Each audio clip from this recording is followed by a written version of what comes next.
श्री गणेशाय नमः। जय श्री कृष्ण। राधे राधे। नमस्कार दोस्तों आप सभी को देवउठनी एकादशी की ढेर सारी शुभकामनाएं। ईश्वर आप सभी के व्रत और उपवास स्वीकार करे, आपकी सारी मनोकामनाएं पूरी हो।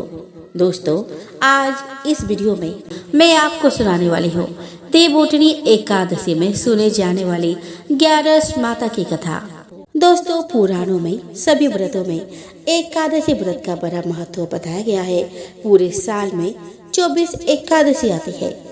उन सभी एकादशियों में देवउठनी एकादशी की एक अलग महत्व है। दोस्तों ऐसी मान्यता है कि सतयुग में उत्पन्ना एकादशी तिथि को भगवान विष्णु के शरीर से एक देवी का जन्म हुआ था। इस देवी ने भगवान विष्णु के प्राण बचाए, जिससे प्रसन्न होकर विष्णु ने उन्हें एकादशी का नाम दिया, जिन्हें हम 11 माता भी कहते हैं।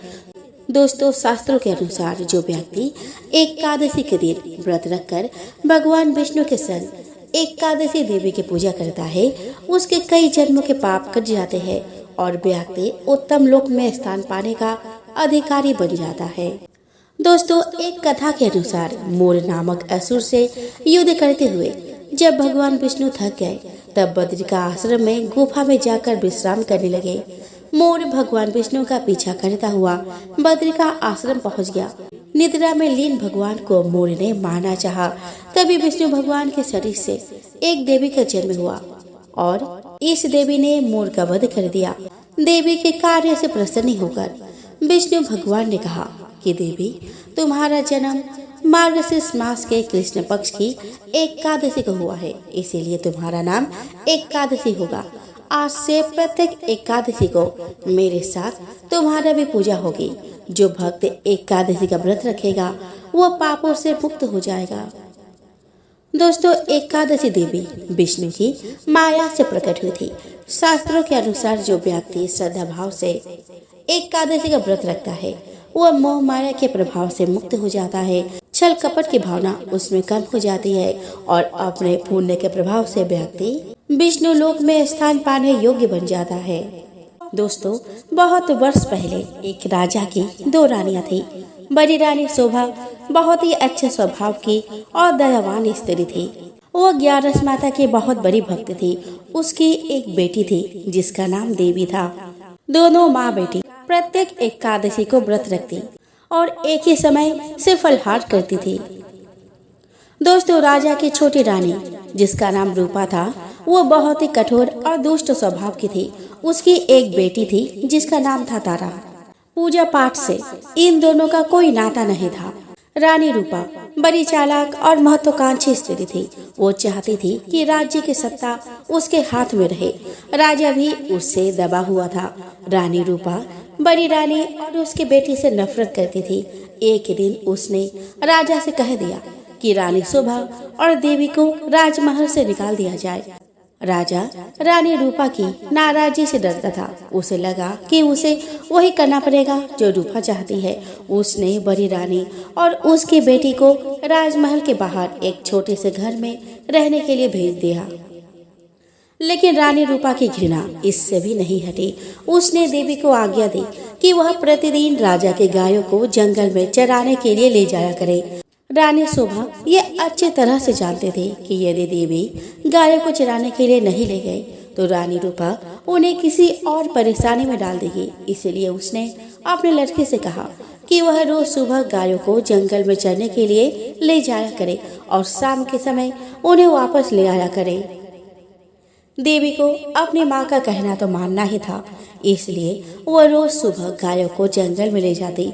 एक शाम जब वह जंगल से लौट रही थी तो उसे अपने पीछे एक धीमी सी आवाज सुनाई दी, देवी देवी क्या तुम मुझसे विवाह करोगी? देवी डर गई। जितनी जल्दी हो सका उसने गायों को घर की ओर हाँका। दूसरे दिन भी जब वह घर लौट रही थी तो उसने वही आवाज पुनः सुनी। वही प्रश्न उससे फिर पूछा गया। रात को देवी ने अपने माँ को उस आवाज के बारे में कहा। माँ सारी रात इस बात पर विचार करते रहे। सुबह तक उसने निश्चय कर लिया कि क्या किया जाना चाहिए। वह अपने लड़के से बोली कि सुनो बेटी, मैं बता रही हूँ कि यदि आज शाम के समय भी तुम्हें वही आवाज सुनाई दे तो तुम्हें क्या करना होगा। देवी ने उत्तर दिया कि बताइए माँ, मैं क्या करूँगी।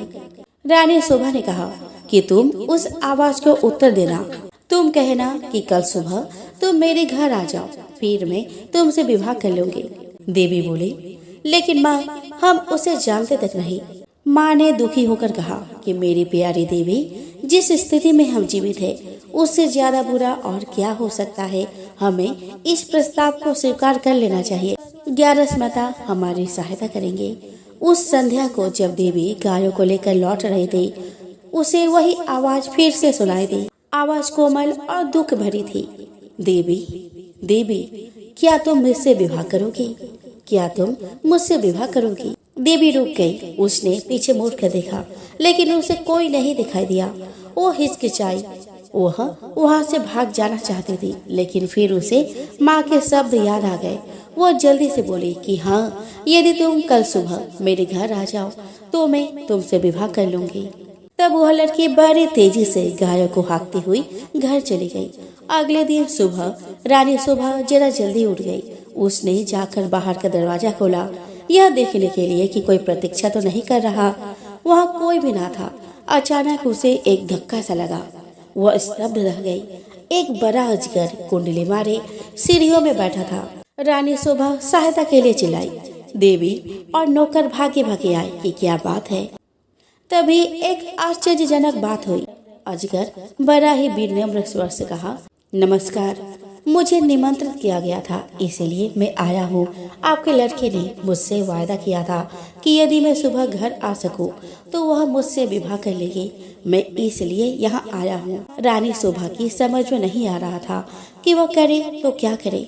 उसे तो यही आशा थी कि किसी दिन कोई सुंदर नौजवान उसके लड़के से विवाह करने आएगा। उसने यह कभी नहीं सोचा था कि वह अजगर होगा। एक नौकर भागकर रानी रूपा के पास गया और उसने सारी घटना बतला दी। रानी यह सुनकर प्रसन्न हुई। वह उसी समय अपने नौकरों के साथ रानी शोभा के घर आई। वह बोली, यदि राजकुमारी देवी ने किसी के साथ विवाह का वायदा किया है तो उसे अपना वायदा अवश्य निभाना चाहिए। रानी होने के कारण यह देखना मेरा कर्तव्य है कि वह अपना वायदा पूरा करे। उसी दिन विवाह हो गया। रानी शोभा और देवी के लिए यह कोई प्रसन्नता का समय नहीं था, लेकिन इतने दुर्भाग्य सहने के बाद वे किसी भी प्रकार की विपत्ति का सामना करने को तैयार थे। विवाह के पश्चात अजगर अपने पत्नी के साथ उसके कमरे में गया। सारी रात रानी शोभा ने प्रार्थना करते हुए बिताई कि उसकी बच्ची ठीक ठाक रहे। दूसरे दिन बड़े सवेरे उसने देवी के कमरे का दरवाजा खटखटाया। एक सुंदर नवयुवक ने दरवाजा खोला। देवी उसके पीछे खड़ी थी। वह नवयुवक बोला कि मैं आपको कह नहीं सकता कि मेरी जान बचाने के लिए मैं आपका और देवी का कितना आभारी हूँ। मैं एक श्राप के कारण अजगर बन गया था। एक दिन वन देवता मुझसे क्रुद्ध थे और उन्होंने मुझे अजगर बना दिया। बाद में उन्हें अपने करने पर दुख हुआ। तब उन्होंने कहा कि यदि कोई राजकुमारी जो 101 ग्यारस का व्रत की हो और वह एकादशी व्रत का पुण्य मुझे दे दे तो मैं अजगर से मनुष्य बन जाऊंगा। और अब देवी ने मुझसे विवाह कर लिया है। मेरा श्राप उतर गया है। अब मैं फिर कभी अजगर नहीं बनूंगा। रानी शोभा बहुत प्रसन्न हुई। वह ग्यारस माता को कोटि कोटि नमन की। वह अपनी लड़की और दामाद को राजा से मिलाने के लिए ले गई। वह बड़ी विचित्र घटना थी। चारों ओर से लोग उस विचित्र नवयुवक को देखने राजमहल में आने लगे। सभी उत्सुक थे सिवाय रानी रूपा के। रानी रूपा बहुत गुस्से में थी। उसने झल्लाते हुए और खींचते हुए अपने आप को कमरे में बंद कर लिया। देवी का भाग्य उससे देखा नहीं जा रहा था। वो चाहती थी कि उसकी बेटी तारा भी ऐसी भाग्यशाली बने। आखिरकार उसे एक युक्ति सूझी। उसने अपने लड़के को बुलाया और कहा, देवी का तो विवाह अब हो गया है, इसलिए गायों को जंगल चराने के लिए तुम ले जाया करो। तारा चीख कर बोली कि नहीं, मैं नहीं जाऊंगी। इतनी नौकर है तो फिर मैं क्यों गाय चराने जाऊं। रानी क्रुद्ध होकर बोली कि यह मेरी आज्ञा है। एक बात और भी सुनो, यदि जंगल में कोई तुमसे विवाह का प्रस्ताव करे तो तत्काल कह देना कि तुम विवाह के लिए राजी हो।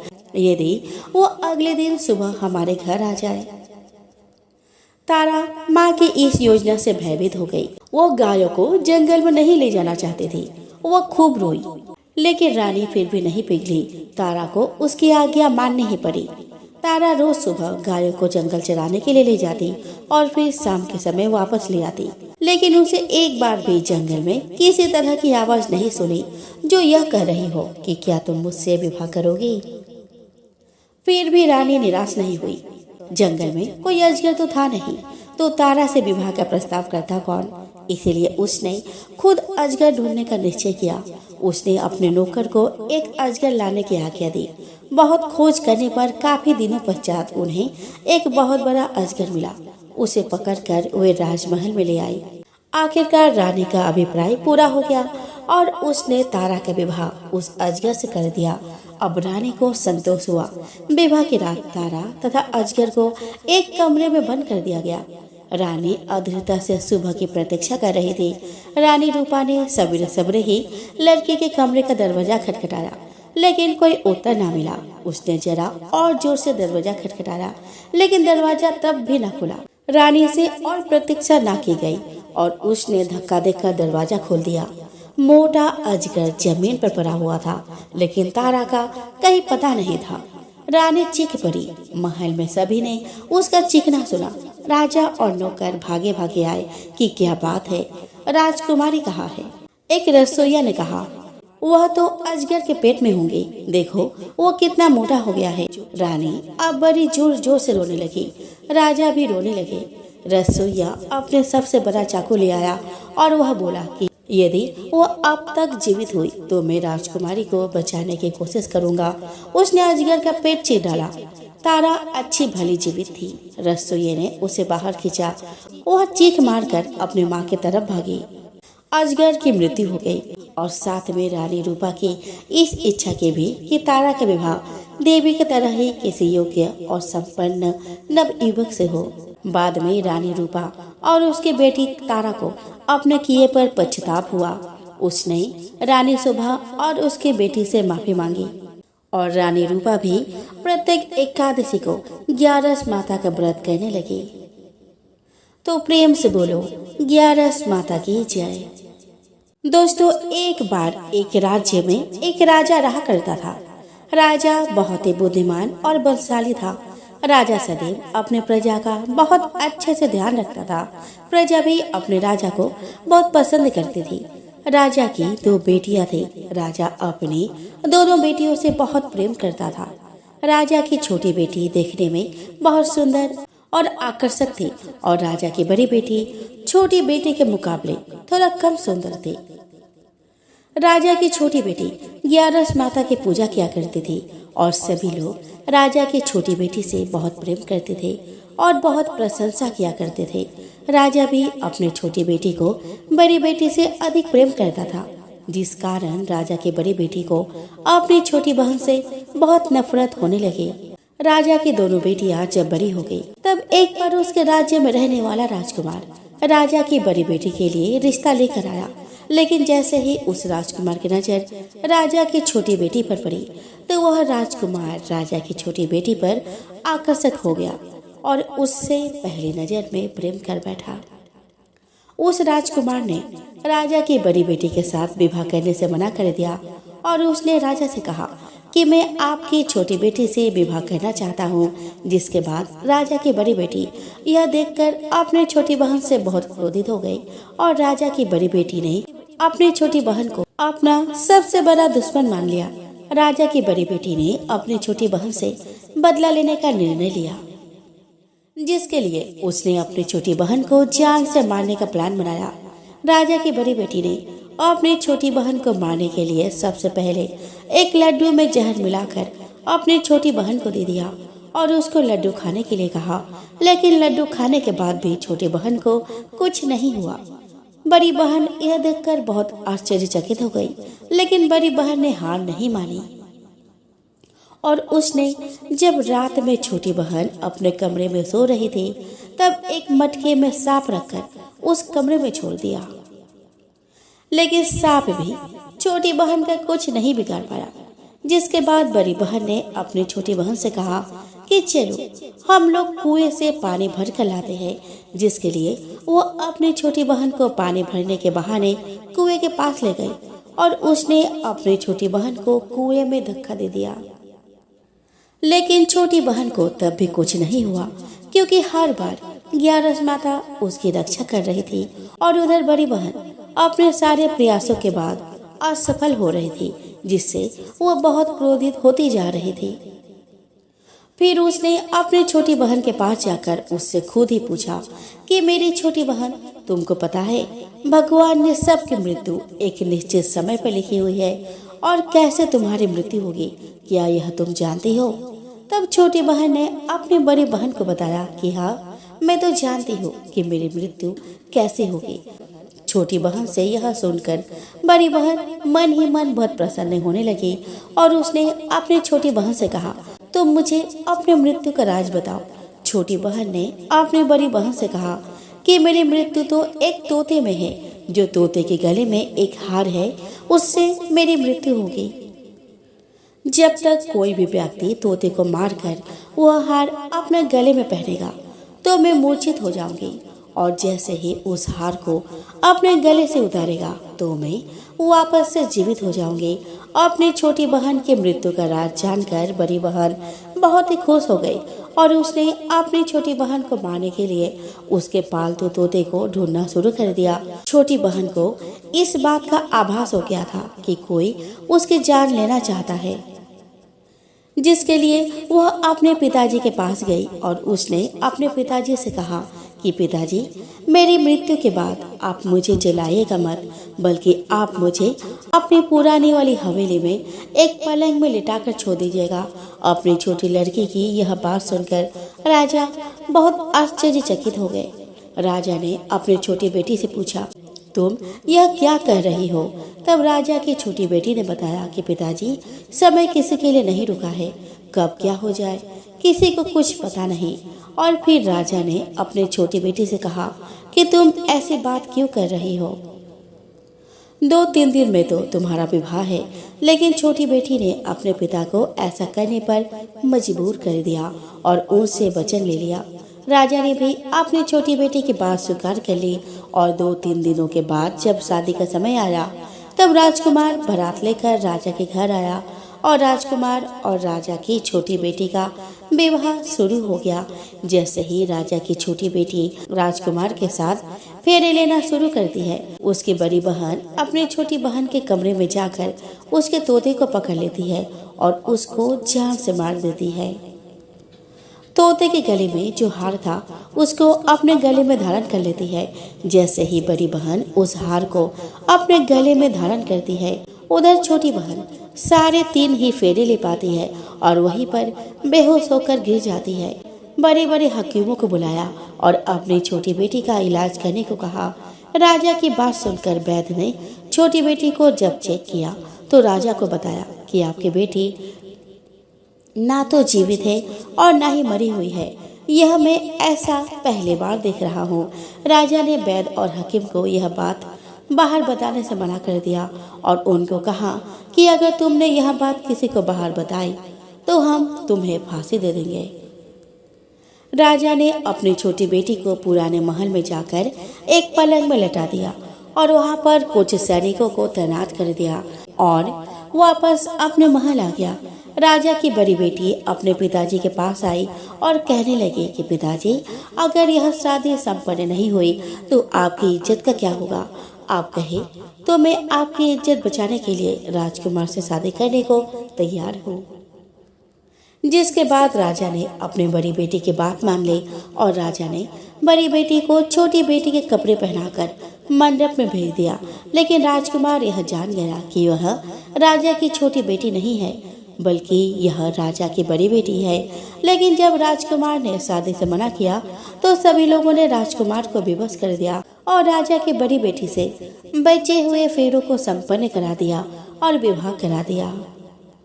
जिसके बाद राजकुमार राजा की बड़ी बेटी को अपने महल ले गया।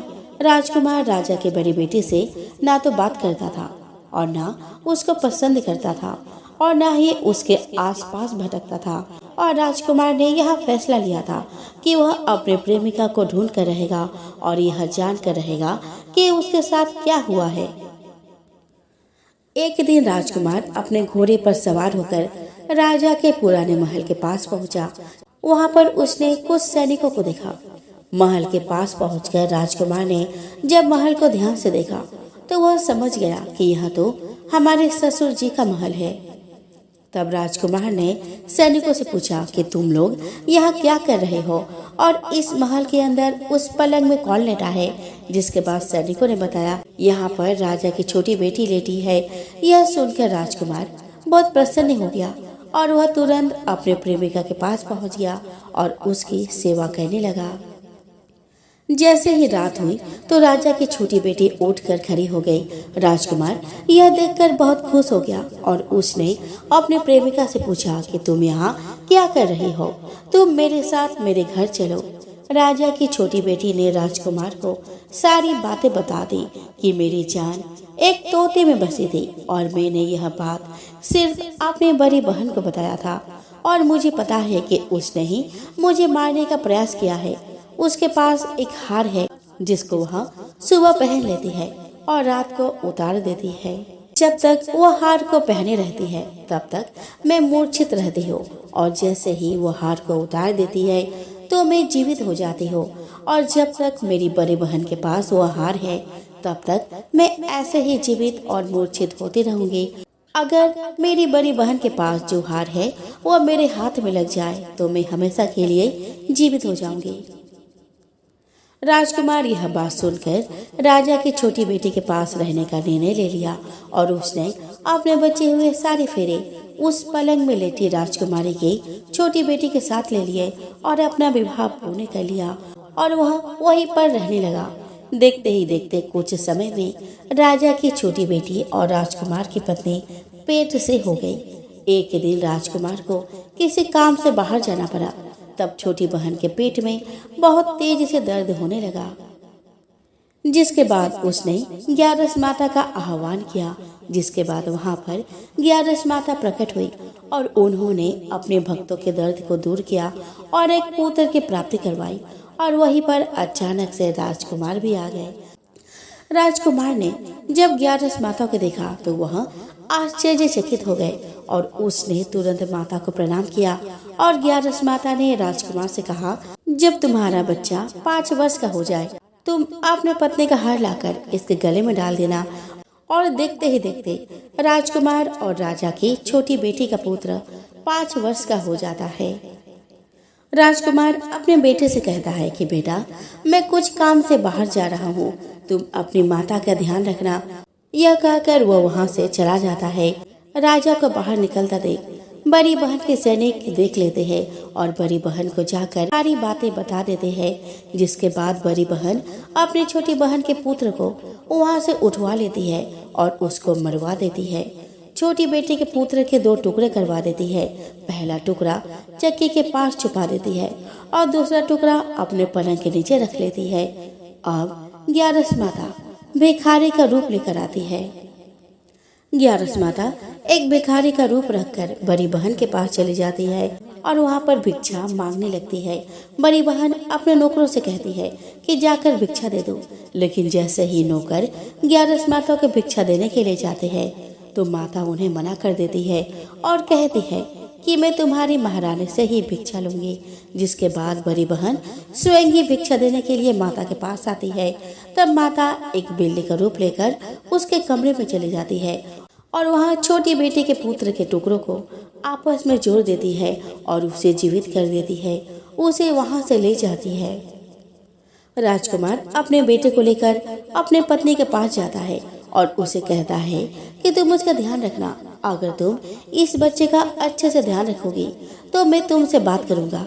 एक दिन राजकुमार अपने बच्चे से कहता है कि तुम मम्मी से उनके गले का हार मांग लो। जिसके बाद राजकुमार का लड़का अपने मम्मी के पास जाता है और कहता है कि मम्मी, मुझे तुम्हारा हार चाहिए जो तुमने अपने गले में पहन रखा है। यह सुनकर पहले तो बड़ी बहन बहुत क्रोधित होती है पर उसको यह याद आता है कि राजकुमार ने कहा था कि अगर मैं इस बच्चे का ध्यान अच्छे से रखूंगी तो वह मुझसे बात करेंगे, जिसके कारण वो हार को उस बच्चे को दे देती है और वह तुरंत हार को ले जाकर अपने पिताजी को दे देता है। और तभी राजकुमार अपने बेटे को लेकर वहां से जाने लगता है और अपनी पत्नी से कहता है कि तुम हमारे लिए खाना बना कर रखना, मैं शाम को आकर तुम्हारे साथ खाऊंगा। और वह अपने बेटे को लेकर वहां से चला जाता है, जिसके बाद वह राजा के पास जाता है और उनको सारी बातें बता देता है।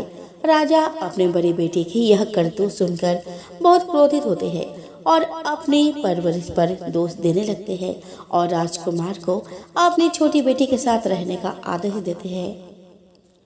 तो ये रही ग्यारस माता की कहानी। तो दोस्तों प्रेम से बोलो ग्यारस माता की जय। दोस्तों एक बूढ़ी माँ ने एक बार निर्जला एकादशी का व्रत रखा। बड़े ही भाव भक्ति से पूजा अर्चना की। उन्हें वृद्धा अवस्था में क्या बाधा थी, वे तो अपने पुत्र पौत्र की सुख सुविधा के लिए व्रत रखने लगी थी। वे दिन भर तो जरा कठोर मन करके अपने प्यास को रोके रही। दिन में पूजा पाठ किया, कथा सुनी और पंडित जी को मिट्टी के पात्र में भरकर पानी और ऋतुफल दान में दिए। दोना भर भर कर बूरा वितरण किया। उन्हें गर्मी के कारण बहुत बेचैनी हो रही थी। इस कारण से बड़ी देर तक पानी में पड़ी रही और पानी के कूला करती रही, मुंह धोती रही। तब कहीं थोड़ा बहुत धैर्य बंद पाया। धूप तो तेज ही पड़ रही थी, इस कारण बार बार मुंह सूख रहा था। बूढ़ी माँ बहुत बेचैन हो रही थी। एक तो बुढ़ापा और दूसरे ये भयंकर गर्मी। वृद्धावस्था की स्थिति तो कुछ दूसरे ही प्रकार की होती है। जैसे तैसे रो धो के दिन कट पाया। अब पहाड़ सी रात सामने थी, उसको काटना बड़ा ही कठिन दिखाई पड़ रहा था। खटिया पर पड़े शांति नहीं मिल रही थी। वे बार बार करवट बदल रही थी। अनेक बार वे बाहर जाती और भीतर आती। उन्हें घर के अंदर शांति नहीं थी। वे परी परी एकादशी माता का स्मरण करती रही। वे कहती रही कि हे माता जी, आप मेरी लाज रखिएगा, आप ही मुझे शक्ति दीजिए जिससे मैं भली भांति आपका व्रत कर सकूं और ये पहाड़ सी रात शांतिपूर्वक व्यतीत हो सके। प्यास के कारण बूढ़ी माँ की बेचैनी तो बढ़ ही रही थी। उन्होंने धैर्य रखने का बहुत प्रयास किया, किंतु सहनशीलता की सीमा टूट गई और वे घबराकर एकदम चिल्ला पड़ी। बोली कि बचाओ बचाओ बचाओ। अम्मा का चिल्लाना सुनकर परिवार भर के नर नारी, बच्चे और पड़ोसी एकत्रित होकर बूढ़ी अम्मा की खटिया के समीप पहुंचे। सबने पूछा कि अम्मा जी, आपको क्या हो गया है?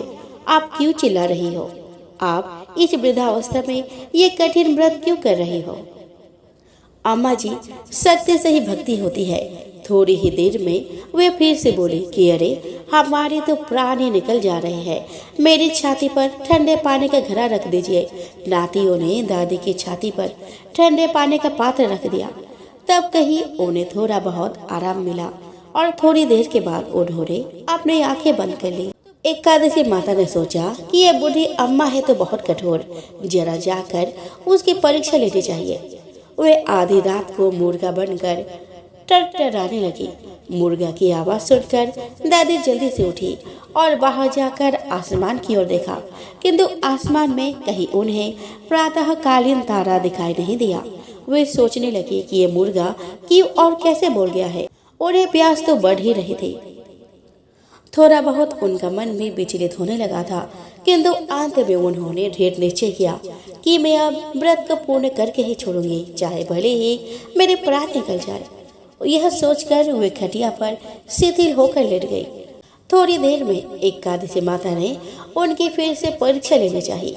एक छोटी सी बालिका एक गिलास में शरबत लेकर उनके सिरहाने खड़ी हो गई और जोर से बोली कि दादी जी, सवेरा हो गया, आप हाथ मुंह धोकर शरबत पी लीजिएगा। पहले तो शरबत का गिलास देखकर उनका मन ललचाने लगा, किंतु अचानक व्रत का स्मरण हुआ और उन्होंने सोचा कि मैं किसी भी प्रकार से अभी शरबत नहीं पी सकती हूँ, और वे शांतिपूर्वक अपने खटिये पर लेट गई। फिर थोड़ी ही देर में उन्हें ऐसा लगा कि जैसे किसी ने उन्हें पानी के कुएं में पटक दिया हो। वे बड़ी देर तक उस कुएं में हाथ पांव चलाते रहे, किंतु उन्होंने अपने मुंह में पानी की एक बूंद भी नहीं जाने दी और वे दृढ़तापूर्वक अपना व्रत पालते रहे। थोड़ी ही देर में न जाने कहां से सामने आग जलने लगे, जिससे भारी गर्मी बढ़ने लगी। प्यास के कारण प्राण निकलने लगे, किंतु बूढ़ी अम्मा का कुछ भी नहीं बिगड़ पाया। वे जहाँ की तहाँ मुस्कुराती हुई से बैठी रही। थोड़ी ही देर में बाहर प्रकाश दिखाई देने लगा। ऐसा लगा कि जैसा सवेरा हो गया हो। बूढ़ी अम्मा ने जब बाहर निकलकर देखा तो समझ गई कि अभी सवेरा होने में 3-4 घंटे की देरी है। यह जानकर वह शांतिपूर्वक इधर उधर घूमने फिरने लगी। एकादशी माता यह बात अच्छी तरह से समझ गई कि यह बूढ़ी अम्मा अपने व्रत से नहीं टल सकती। वे उनके सत्य व्रत को अच्छी तरह से समझ गई। सवेरा होते ही बूढ़ी अम्मा ने स्नान किया, भगवान का पूजन पाठ किया, एकादशी माता की कथा सुनी, ब्राह्मणों को दक्षिणा देकर भोजन कराया। तब कहीं उन्होंने जल ग्रहण किया। कन्याओं को भोजन कराने के बाद अम्मा ने भोजन किया। उस श्रेष्ठ व्रत के प्रताप से बूढ़ी अम्मा की आयु में वृद्धि हो गई। उनका घर परिवार हरा भरा हो गया। घर में अब उनके कोई अभाव नहीं रहा। वे हर तरह के सुख साधनों से संपन्न हो गई। नाती नातिनों से उनका घर भर गया और वे उसी दिन से 12 महीने की एकादशी का व्रत करने लगी। एकादशी माता के व्रत के प्रताप से इस संसार में हर प्रकार के सुख भोग कर अंत में बैकुंठ धाम को चली गई।